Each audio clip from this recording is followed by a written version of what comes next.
This is the TVS Jupiter CNG, the world's first CNG scooter. Where the CNG tank? Well, it's right here. They're very neatly covered, as you can see, but there is no boot space.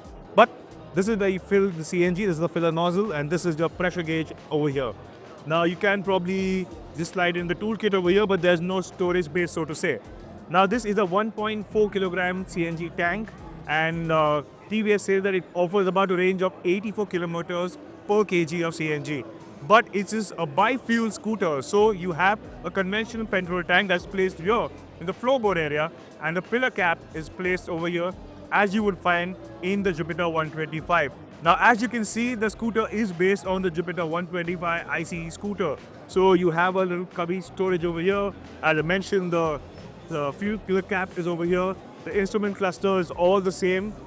And well, as you can see over here, you have an eco and power mode. You have a little digital display over here, and there's this gas symbol over here to show whether you're running on gas or on petrol.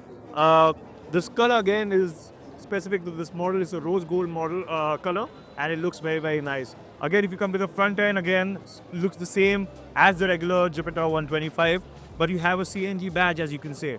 So again, the chassis is the same.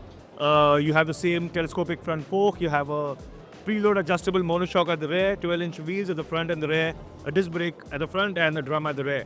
Now let's talk about the engine. It's a 125cc engine. It makes a little over 7 horsepower and about 9 newton meters of torque.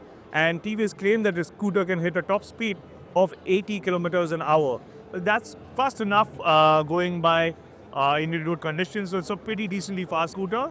Lastly, the combined range of the CNG tank and the petrol tank is 226 kilometers. So pretty decent range again. Your running cost, TVS says, is under ₹1 per kilometer. So if you are somebody looking for a frugal means of transport, this should come across as a pretty decent alternative. Again, remember, there is no storage space, so to say, and scooters are known to offer that kind of storage space, that kind of convenience, but that's missing. But the trade-off here is fuel efficiency and lower running costs. So let us know what you think about the TVS Jupiter CNG. What do you think about the design? What do you think about the placement of the CNG tank? And would you really purchase this scooter if TVS were to launch it?